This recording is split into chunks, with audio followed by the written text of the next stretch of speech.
My name's Jameson Daly, and I'm the Manager of Education and Programs at Kluge-Ruhe Aboriginal Art Collection of the University of Virginia. I'd like to thank all the attendees from around the world who are at this webinar. Indigenous Art Takes the Runway, part of the Art as Fashion Week in 2024. Before we begin, I'd like to give a land acknowledgement to the original inhabitants of the space we're occupying, the people of the Monica Nation. Through this land acknowledgement, we pay respect to their continuing legacy as well as their leadership and community, past, present, and emerging. Today, we're joined by some of the biggest names in Indigenous Australian fashion. We'll be given presentations shortly, starting with the Ikuntji artists, the first arts center established by women in the Western Desert art movement. Then Gapuwiyak will be sharing some of their slides. Gapuwiyak culture arts in East Arnhem Land have represented Yolngu culture on the runway. And then as well as award-winning fiber artist Aly de Groot from Northern Territories. These panelists will be moderated by Louise Hamby, research fellow in the School of Archaeology and Anthropology at Australian National University and co-author of Art on a String, Aboriginal Threaded Objects from the Western Desert and Arnhem Land, co-authored with Diana Young. Good morning, everyone. Thank you for having us here. And welcome from Luritja country in Hasbluff, 3 hours west of Alice Springs, right in the middle of Australia. I have to send my apologies for Rosarena Larry, whose son has been apparently sick. She's our chairperson, has been apparently sick the entire night, and she has to take him to another community, to a clinic, as there's no clinic here.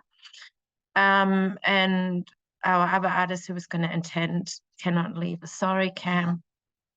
So because she has to mourn, people are not allowed to leave the camp. So I'm really sorry. It'd be just me today to present on this discussion. Ikuntji Artists was established by women for women, as Jameson said, in 1992. However, the history of the art movement reaches further back till, not just what has been recorded as 1972, the start of the Panitula art movement, but of course way further. And part of the work that we've been doing and the fashion is connected with is to show how long and established the art movement and adornment of bodies, so to speak, has been. And this is jewelry, fashion, hairdos, and so on and so forth. So when I started here in 2012 as the manager, I was asked to reinvigorate the printing. In 1992, the ladies already were printing. Next slide, please. The ladies were already printing T-shirts, and they were being sold at different markets, footy games, and so on.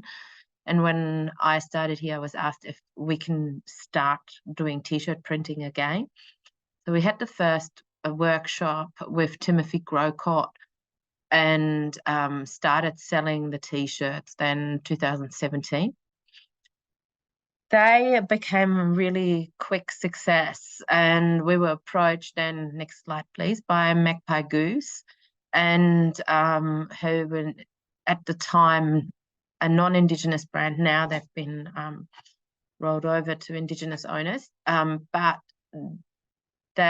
what they were doing was unique in the sense that they were only working with screen printed designs from mainly Northern Australia, and we were sort of the outpost in Central Australia. They helped us set up all the designs as repeat designs, because they were set out to be originally just T-shirt designs. There was quite a bit of graphic design work involved to turn them into repeat designs.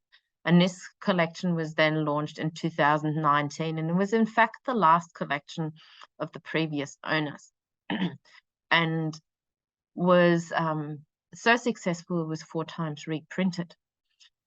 That It seems this came out of nowhere, but we were already working also with Bachelor Institute of Indigenous Tertiary Education on how to create repeats, how we could do different fabric designs, digitally printed, and so on and so forth. And we actually also hand painted already in 2014 different garments, and everything culminated in the idea that screen printed designs hold the most power. Next slide, please.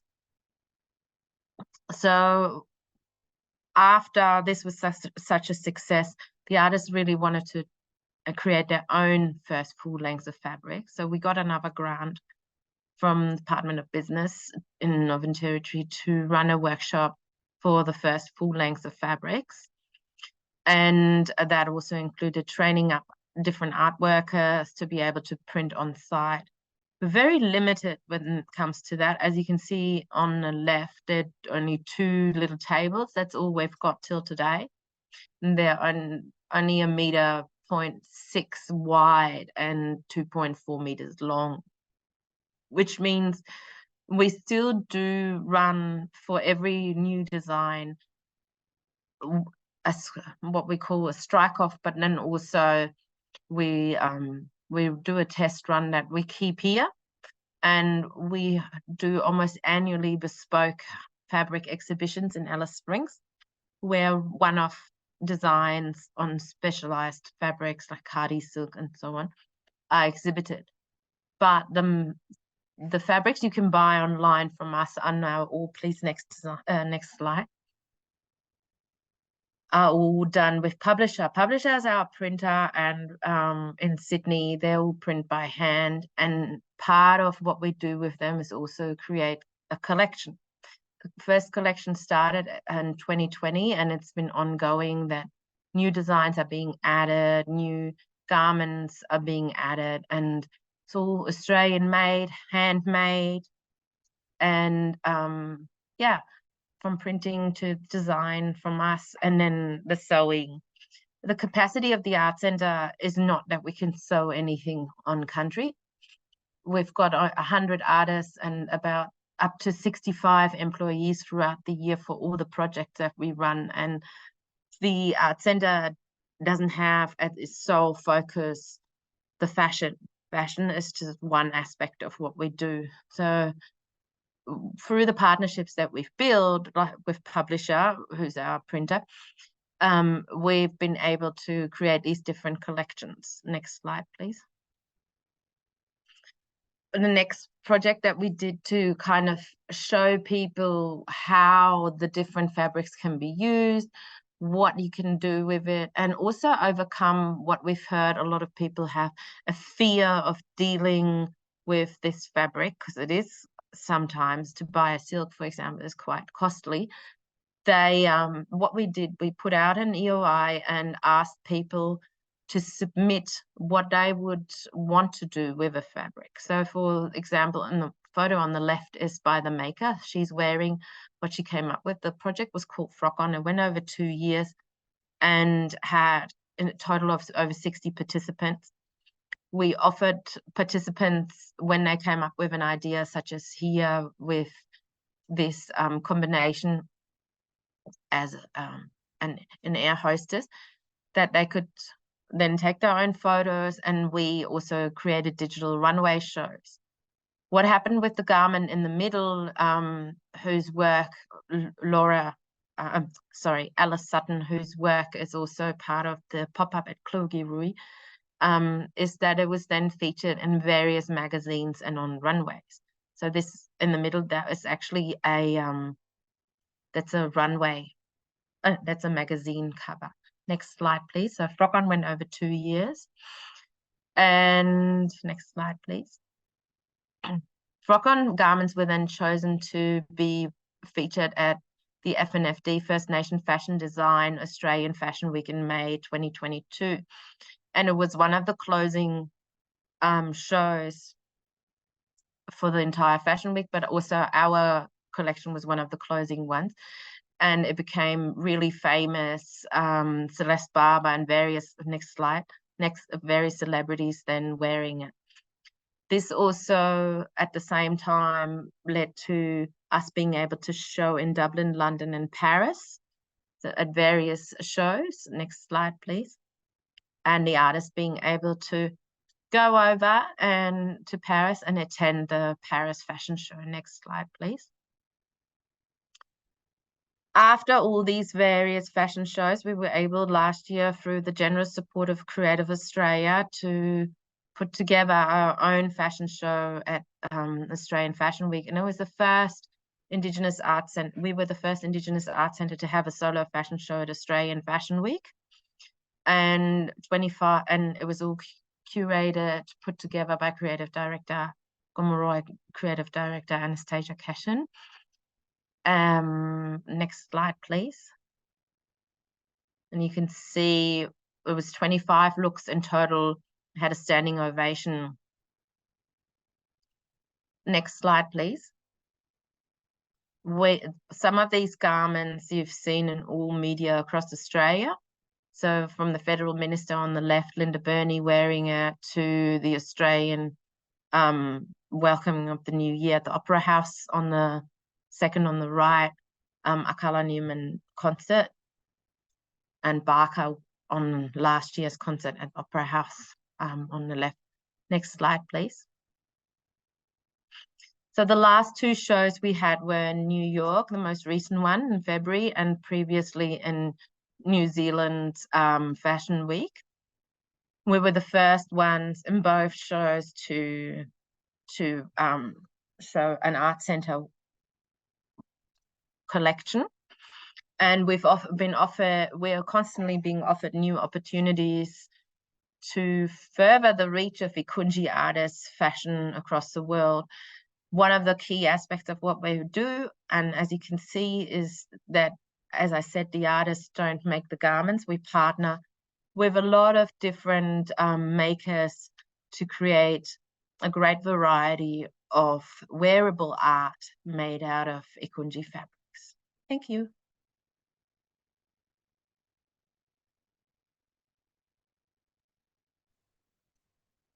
Thank you so much, Krishona. For the next presentation, we'll be joined by Trevor Van Weeren and from Gapuwiyak Culture and Arts, as well as Aly de Groot. They will be presenting on their items in fashion.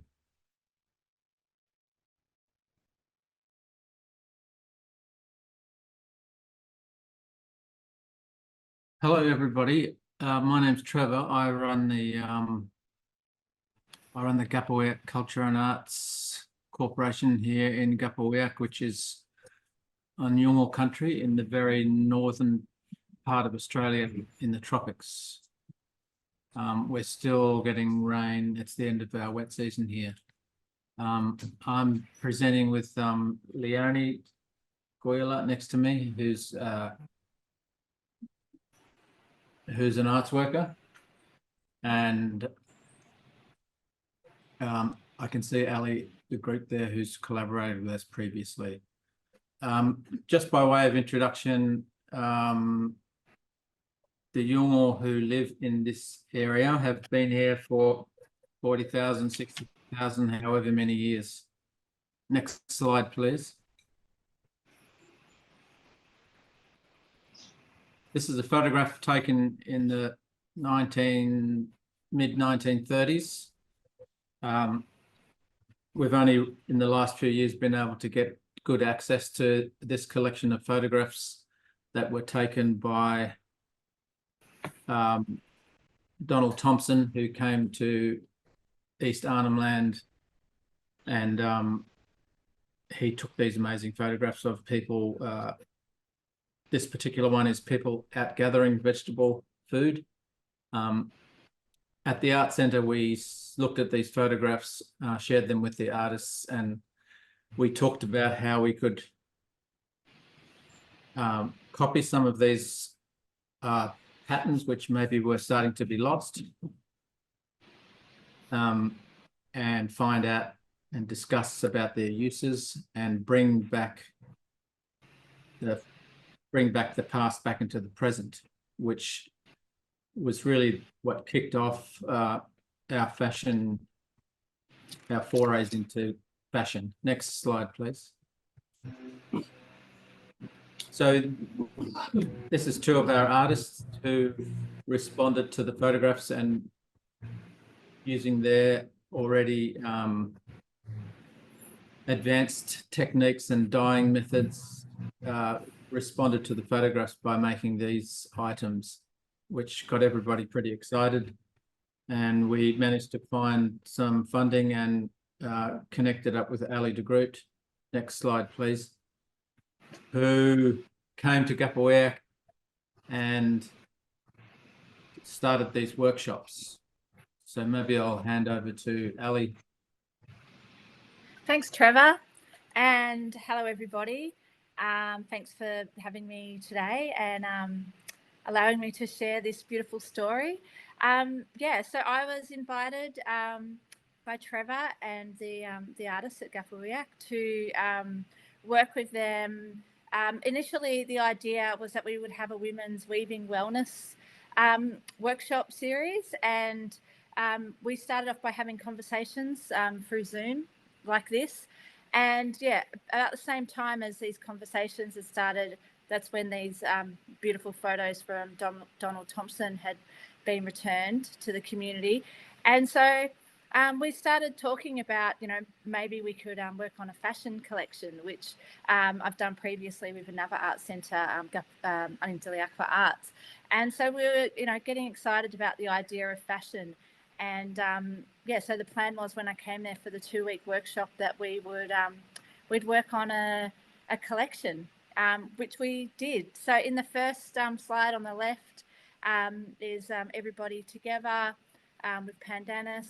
And, you know, so we started off by talking about ideas. I use a lot of recycled materials as well. So in the middle one, that was one of the first things that came out of the ideas was to dye recycled clothing and refashion it and put it together with these beautiful artifacts as a reference to, you know, these old ways and these new ways coming together.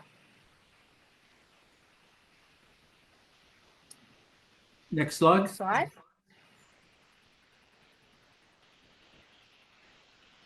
So, yeah, in these videos, the first one, there's Janet, and she's collecting the pandanus, which is the raw material that is used to make the beautiful artifacts that we saw in the first photo and that we've seen in the other photos. You know, the beautiful giri, the skirts that are worn as body coverings, hats. And then in the middle there is the root, the jundum, that's used to dye, traditionally used to dye the fibres. And then and there's everybody preparing the fibres. And then at the end there's Megan with her beautiful, iconic golden dress that's, you know, going into the fire, into the pot of the roots. And then you can see in the other pictures where it first bit is modelled by women from the community, and then it made its way to catwalks across Australia. Next slide, please. And this, yep. Yeah, this photo is a reference to that first photo that you saw from Donald Thompson, and I love it because, you know, you can just subtly see one of the models is holding an iPad and taking a selfie, and I just feel like it is the epitome of continuing culture. You know, showing that photo from you know, 100 years ago, and then, you know, here are the women 100 years later, you know, wearing these beautiful artifacts in a contemporary context.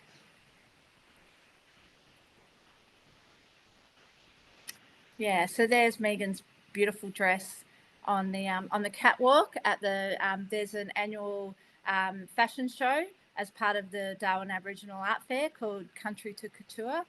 And so there's the beautiful dress and other baskets and a hat and other beautiful things from the talented women at Gapuwiyak Culture and Arts.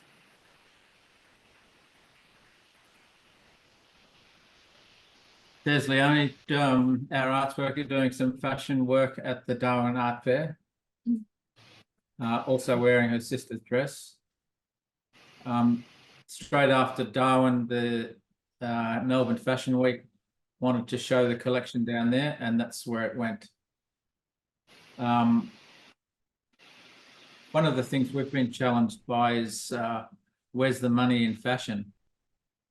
There's a level at which you can start to look at making fast fashion, but we wanted to stick with the theme of that title of country to couture. We wanted to bring the country to the center of the fashion world, and we're still working on how to make a few dollars out of it. Next slide.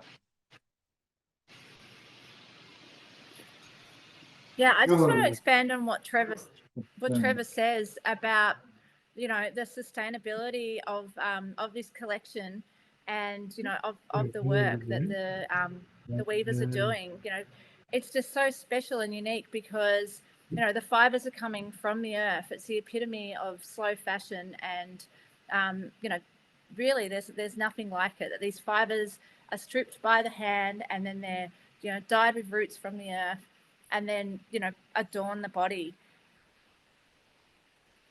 So this photo here, that photo you just saw before, and this one here, after all the fashion, the next year, Indigenous Fashion Projects, which is another arm of the Darwin Aboriginal Art Fair, we had some models from Gapuwiyak that were involved, and they wanted to look at the best practice around modelling and about contracts and about how to get involved in fashion. So they came to Gapuwiyak.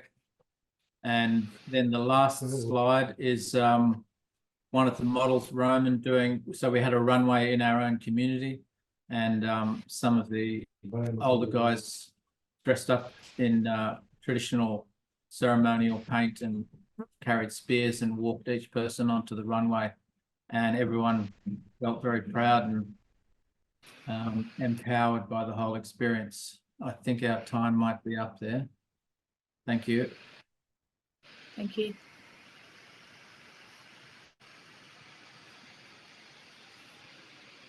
Thank you, Krishona and Ikuntji. Thank you, Trevor and Aly de Groot with Gapuwiyak.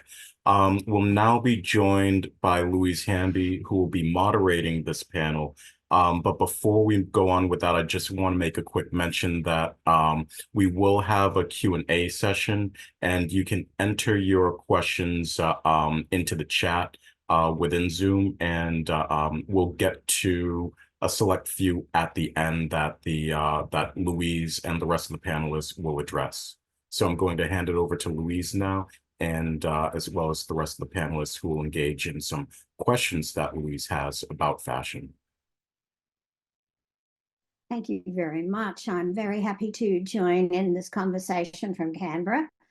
And I just wanted to note that I am wearing a little bit from each of these communities. I have the earrings from Lucy Wanapingu from Gapuwiyak, and a bugle and Ninti seed necklace from Kelly Dixon from Ikuntji. So just want you all to be aware that it doesn't take much to be a supporter of Indigenous art and fashion. And I'd like to return now to Krishona, if we could. Trevor has already touched on this question this morning, but I'd like to ask, at Ikuntji, you've been involved with runway fashion for a number of years now. So in terms of your art center growth, has this aspect of your practice brought increased revenue or other business opportunities? Yeah, well, I mean, the two workshops that I mentioned, they were literally just two $5,000 workshops. I think that's really good to keep in mind. We were able, in terms of a return on investment, and because it's funded by the Department of Business through the Northern Territory Government, and they love to use this story. Within a very short time, 2 years, the first $5,000 workshop actually ended up in a revenue of $120,000 per annum. So the return on investment is phenomenal. It's more than 20-fold. And the second workshop, they weren't even able to measure like that anymore, because it's now, yes, I said we have other income streams, but the fabric itself makes up a third of our income. And that, you know, within 6 years, we were able to change the story of mainly focusing in all our sales on paintings and being very reliant upon that, to now have a steady income through the fabrics. And this doesn't include the clothes. I'm literally just talking about the fabrics and talking about what Trevor said with fast fashion. We don't do fast fashion. All our clothes are Australian handmade, limited edition. And what it means is everybody's getting paid fairly, and you can't buy them really anywhere but from us or the publisher. And it means, again, that the money goes into the right direction. And that, of course, means that we make more money from it too. So overall, I would say we've been able to probably, yeah, buy a third, if not more, through, well, much more when you put in the clothes, the licensing, different licensing agreements, royalties, and so on. Probably be about 40% that we've increased our revenue overall. So That's there's money in fantastic. fashion. Yeah, and those one-off garments from Frock-On and so on. So we were in a similar situation to Gapuwiyak originally, when the Frock-On garments were one-offs. We weren't able to sell them per se, but we did on the back of all the other things. Most of them, some of them we've kept in our collection, but we've now also been approached by national institutions to put them into national institutions. And again, that will be a sale, that won't be a donation, because of course we have to cover our costs too. So there's money in fashion. It's just different than the fine art world, I would argue. Just another part of this question, we've talked about financial. Can you tell us anything about any cultural benefits to the artists or to the community by being involved in runway fashion? I think it's really interesting what I've seen. So it's cultural, but it's also personal, on a very personal level. I'll give you an example. Last year in May, when we had the Australian Fashion Week show, Hayley, who I showed before, in her garment, walking down, she wore her own design. She was then interviewed by Vogue, and there was quite there was quite a lot of impetus on her body shape in all discussions because she's size 18, 20, and walking on the runway.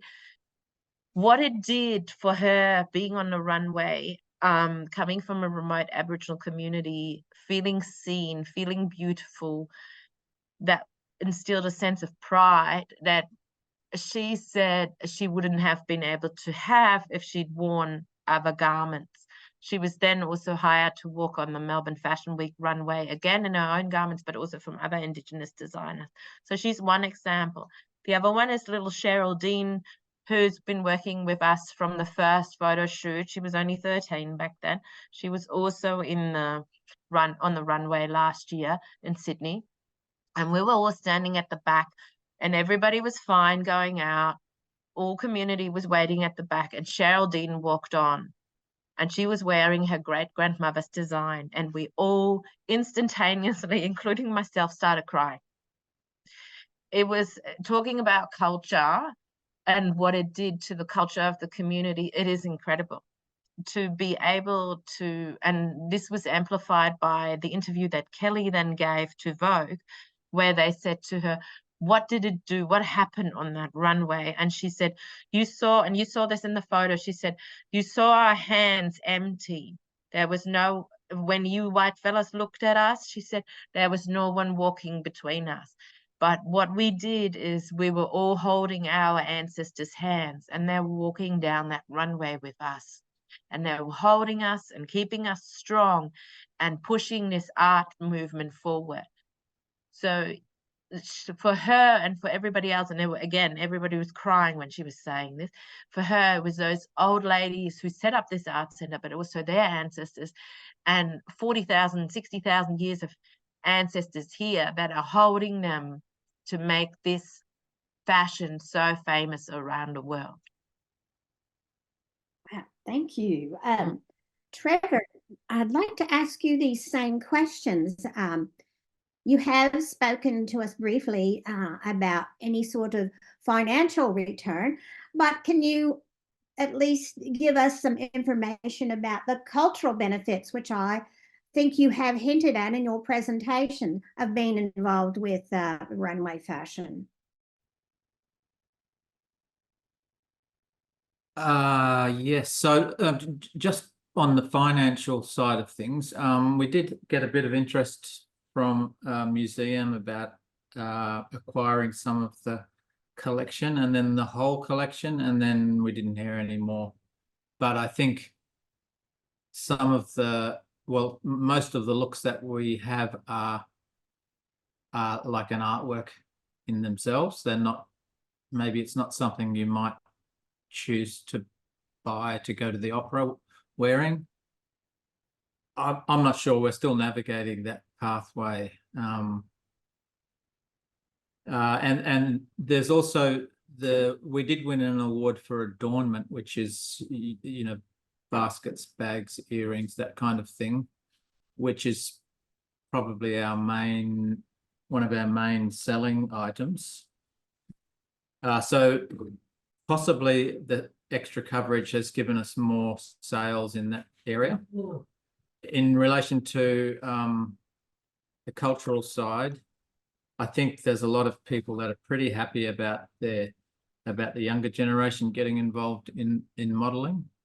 So bringing back these forms, turning them into something that can be worn and shown around Australia is empowering. And also, I think the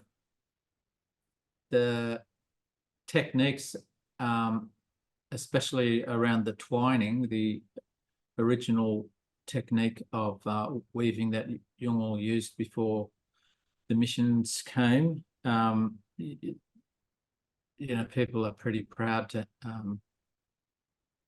keep on practicing that. I guess there's also maybe a bit more talk about connecting back to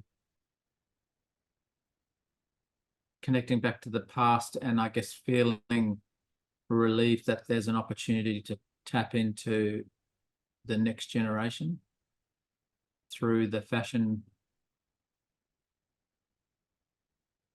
Yeah. We'll touch on some of those ideas a bit later. I'd like to go back to Ikuntji now, and you have mentioned how your organization works with a whole range of people. So I was wondering if you could elaborate a bit about collaborations in relation to the runway fashion. You know, what kind of collaborations we've been using, and do you see a future for even different kinds of collaborations with fashion? I think we've used throughout the past 5 years now, different kinds of collaborations from, like I said, originally in 2013-14, we even had a workshop where we hand painted on shoes, and that ended up being an exhibition. Put yourself in my shoes. It was actually one of the first shows that we did, and that traveled as well. And that was with a French fashion designer. So there's different ways. Another collaboration that was part of the last runway show and the garments have been worn by a lot of people, is the suits. So we get all the suits made with Andy Taylor, who is an Indigenous tailor based in Sydney. Then we had the frock-on idea was really homemakers. So we would send out fabrics to people who just come up with a funny idea or something special, and they wanted to make out of our garments, fabrics rather, and they were often scared to buy the fabric themselves and cut into it. So there was this, well, if you don't buy it, at least you can make it, and it stayed with the art centre.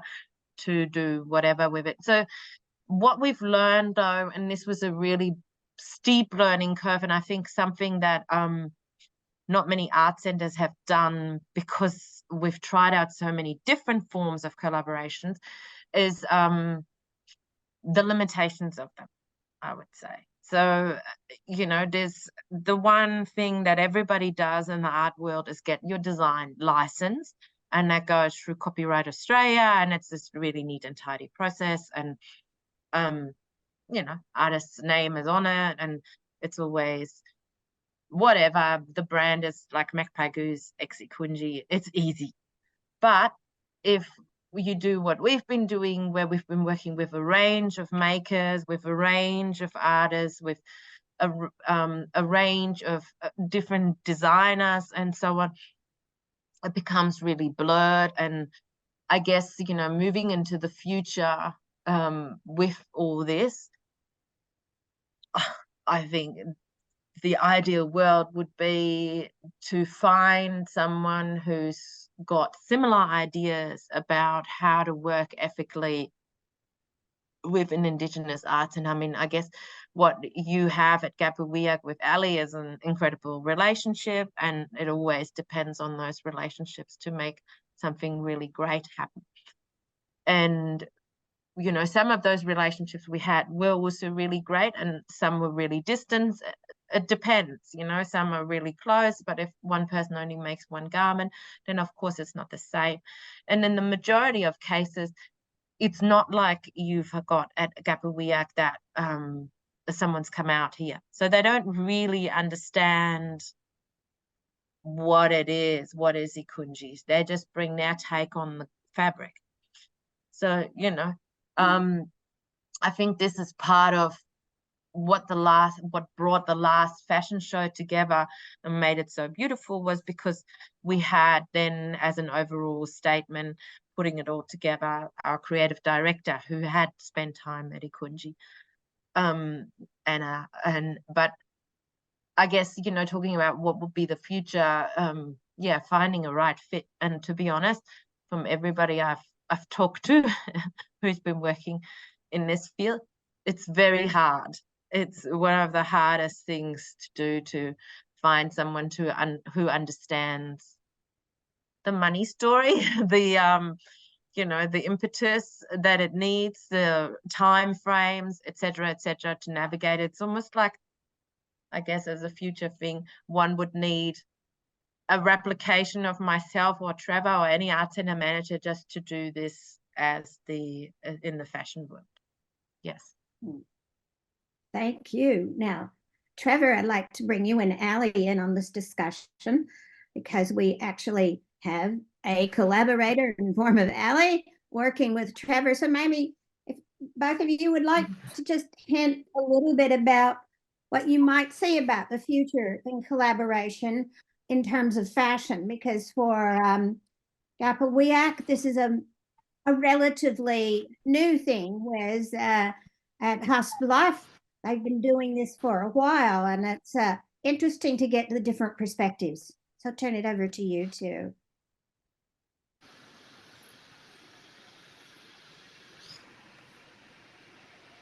Well, Aly. I can start if you like. Yeah. So yeah, I can only speak from my own experiences of collaborating, you know, with two art centres, with Aly de Groot Arts and with Gapuwiyak, and with both those art centres, we've won National Indigenous Fashion Award Collaboration Awards, and so I can only speak of my own, you know, I suppose, methodology of collaborating. And I suppose it's different in a way of that, you know, I don't work with an agenda.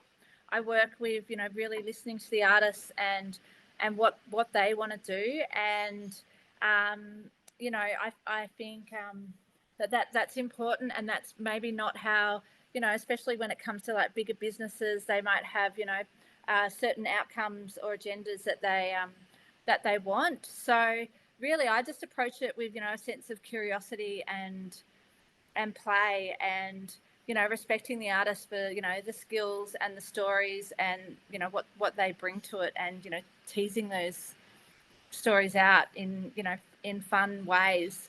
And, you know, and just also, you know, a big part of it is, you know, is fun and just celebrating, you know, the skills of the artists and, you know, the beauty of the work that they do. And, you know, one of my favorite memories is, you know, being on country at Yalakun and having a spontaneous fashion show, and everyone's just, you know, putting on the artifacts, and, you know, and that's how that collection was styled, by how they just, everyone just put it on, and I took photos, and it's like, okay, well, that's how it's worn. And, you know, to me, that's a lot more, you know, that's meaningful and special, the fashion show on country. Trevor, would you like to add to this? I don't have that much to add. Look, Aly's fantastic. You know, she really is respectful and you know, in the true sense of the word, facilitates people to become what they can be. And it's been great working with her and seeing it all progress like that. Yeah, there's something about, in our post-colonial world, and I imagine Ikuntji has this too, in terms of what happens when capital gets involved with art, what it does. And you can see people hovering around saying, oh, I want that, I'll pay for it, and then it's mine and I can do what I want with it. And it's so important that we, you know, work respectfully with each other. I remember years ago, I used to be good friends with the lead singer of Youth the Indie Band, who were a famous Aboriginal rock band from Australia. And I remember one of the things that he taught me while he was teaching me how to play rhythm guitar so he could practice his lead breaks was this idea of both ways. That, you know, we do things together, we acknowledge each other's skills and culture and do them as best as we can together. And it almost means waking up every day as though it's a completely new day, and how are we going to do our knowledges together again? So, like Aly says, being really open to what's in the moment. And I think it's a real, I mean, I've noticed there's an artist from East Arnhem Land at the Venice Biennale at the moment, whose nephew is in our art centre at the moment painting for his exhibition. And there's a real sense that there's something to be learnt for the future of our planet in relation to Indigenous art, fashion, and how you do it together. That's great. I think we've got so many interesting ideas coming up that could be the focus of a lot of other things. But I'd like to switch back to Ikuntji, please, and ask Krishona. You've already mentioned a bit about this, but you might want to elaborate about the models used in the various runway shows and what you would like to see in the future. And I think the example you gave us before was a very heartwarming, moving example, but would you like to add anything more about what you think people in the community want to see? Who do they want to see wearing their clothes for the fashion runways versus any other time? It's really interesting. Even the runways are sort of just the high point, but the photo shoots, Yes. that's really where it starts. You know, we do all the photo shoots on country, and I don't actually go out and say, oh, how about this one or this one? But it's the mothers and the grandmothers that choose the models. So they then say this one, and then the girls come around, or the young fellas, and they choose the garments, and they don't choose whatever. They only choose normally their grandparents' designs. So they won't wear anyone's, and they won't represent like they want to represent their own family's designs, and they feel very empowered in that. And that comes back to the whole idea that the textile's telling a story about country, and it's a very old story. And it's related to that sense of belonging to a particular place. If they don't belong to that place, they don't want to wear that design. So that's where it starts for everybody. Then they also, the models we had on the runway last year, it was really interesting that this was actually celebrated in particular in the US Vogue and the British Vogue as the most inclusive runway they'd ever seen, because we included all genders, all religions, as Haley said, all size types from size 6 to size, I think, the most 20, I think, to size 20. Yeah, from 6 to size 20. From age as well, the youngest model was 17 and the oldest one was in her 60s. And so there was really no, and the only thing that we all agreed on that had to be the overarching helm, so to speak, was they all had to be Indigenous models. That was the only thing we said. We wanted an all Indigenous runway. And that was really important to anybody that worked on it. All the models wanted that, all the designers wanted it. So that, and of course the creative director. And I think that's sort of the key, what the show did and what Ikuntji is really about, as Haley put it really bluntly, one of our artists, Ikuntji is for everyone. So anyone and everyone can get Ikuntji fabrics and textiles and either make themselves a garment from it or get someone else to make a garment from it. And through wearing Ikuntji, feeling empowered through the story. And that becomes then a piece of wearable art, and it's not fast fashion that Trevor was talking about. And the whole process of it, coming back to collaboration, it's so collaborative. The designing, then, the actual printing, the runway. So the entire process until someone has a garment is completely, I would say, one of sharing.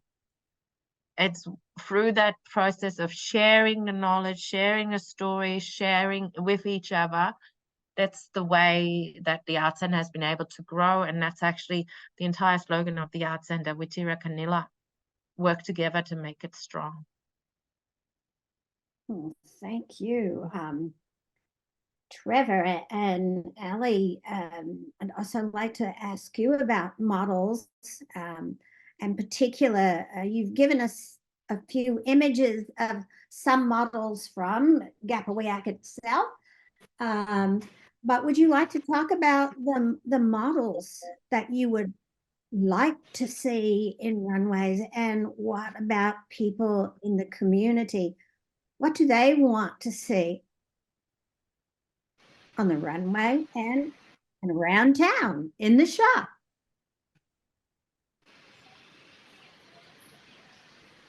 It's also new for us. Trevor? Yeah, this is also new for us. It's interesting, the models, we've got a range of models. There's a few gender diverse people in Gapuwiyak who love to have a go. And there's a few young women who are a bit keen.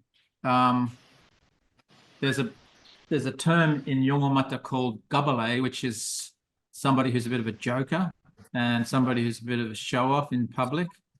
And some people get that term referred to them, and I think those kinds of people like to do modelling. I don't know if you remember one of the early photographs in our presentation. There was a woman in the middle and she was holding some big earrings over her breasts like a bra. Betty girl. She's hilarious and she's a real gabale, and she would be a great senior model. I think people are feeling their way at the moment. There are some models that people are meeting and getting to know who are on the Australian circuit for modelling. And whenever they see them modelling other people's clothes, they feel really proud that they know them. But yeah, from its early days, I don't know, what do you think, Aly? Oh, well, what I loved was, when we were in the weaving wellness camp, that it wasn't just a show off. So it was because I wasn't sure, because it was so spontaneous, I wasn't sure what people would think. And so I just started pulling out the fashion that we'd been working on, and you could see everyone looking at it, with their side eye. And then, eventually people started stepping forward, and then, after a little bit, it was all on, and everyone was trying everything on. And then off we were to the beach, and then it was a full-blown fashion show where, everyone was, a bunch of women and kids were strutting down the beach and having, their moment. And whoever wasn't modelling had all their phones out and were filming it. And I just, that I think is beautiful, that everyone is, wearing their artifacts and, wearing their families' work that they've made. And, they're all having their moment and feeling beautiful and celebrating their culture. Yeah, I think that really underlines the idea around creating a culturally safe space where people feel safe in who they are and how their culture works, which is what happened at the beach. Maybe on a runway, it's a little bit daunting. People don't know it, and they're only starting to get to learn how it works and how safe they can be in those environments. We've had some people reach out to our models to come to fly to Sydney and do a photo shoot, and then we have a look at their publication, and it's maybe not quite doesn't look that safe for somebody to go and do a photo shoot. So yeah, there is some dangers in that modelling industry that maybe we feel we need to protect some of the younger people against. Thanks. All right. I'd like to ask here in Gapuwiyak, and then I'll go to Ikuntji, about your own community's identity. I mean, the wearing of the clothes and the models is only a part of what you would like to present to the outside world. So in Gapuwiyak, I know that one of the things that particularly attracted people in the Country de Culture show was the use of, if you would like, the classic forms that were seen in museum collections, and that people were still making, and some, if you'd like, maybe hadn't made so much, but were making more now. So do you see this as a way that Gapuwiyak can assert its place on country into the fashion runway, or is this something you want to keep, within the community? I know there's a bit of hypothetical there, but if you could maybe respond to that. Yeah, it makes me want to tell the story about how Gapuwiyak is a sort of a white fella invention, a colonial cultural invention. It's an Aboriginal town where the government who had taken over from the missionaries wanted to put people so that they could, I guess, create schools and clinics and get people organised together. So people came in from their traditional homelands, and there's 18 different clans represented in this town.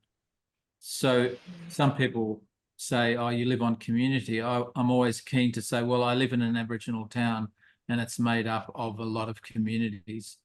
So some families, extended families who are those clan groups, they're well known for tapping into particular forms in terms of their art. So it's a big mix up. It's still an experiment in communal living, really, these Aboriginal towns. And we're really following our nose in terms of identity and yeah, thanks. Aly, did you want to add to that before we go to Ikuntji?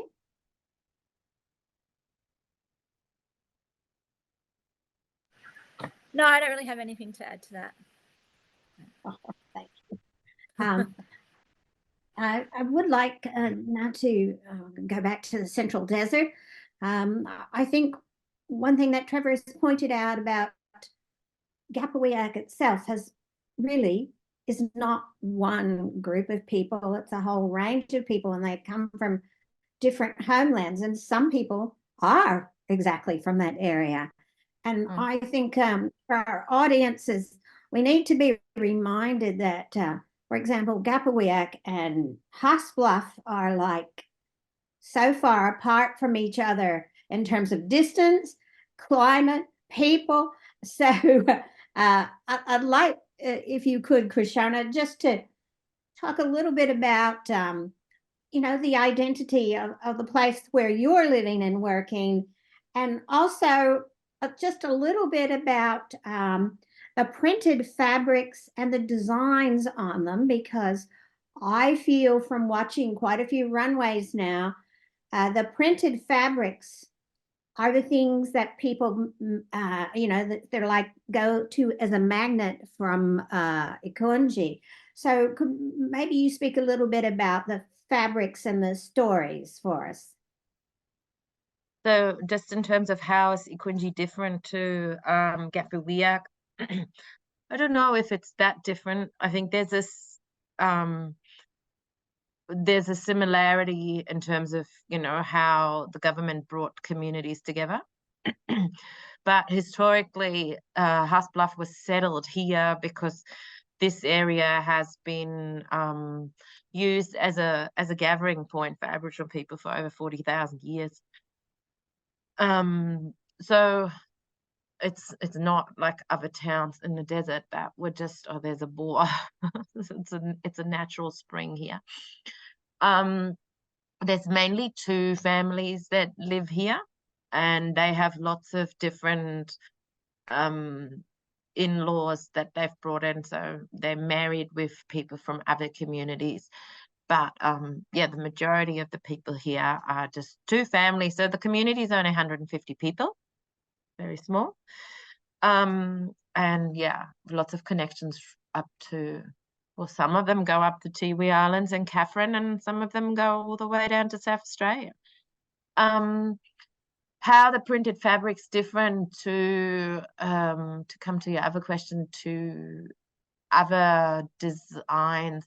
I can't really speak for other art centers and their printed fabrics, because of course there's a long history of screen printed fabrics for the top end.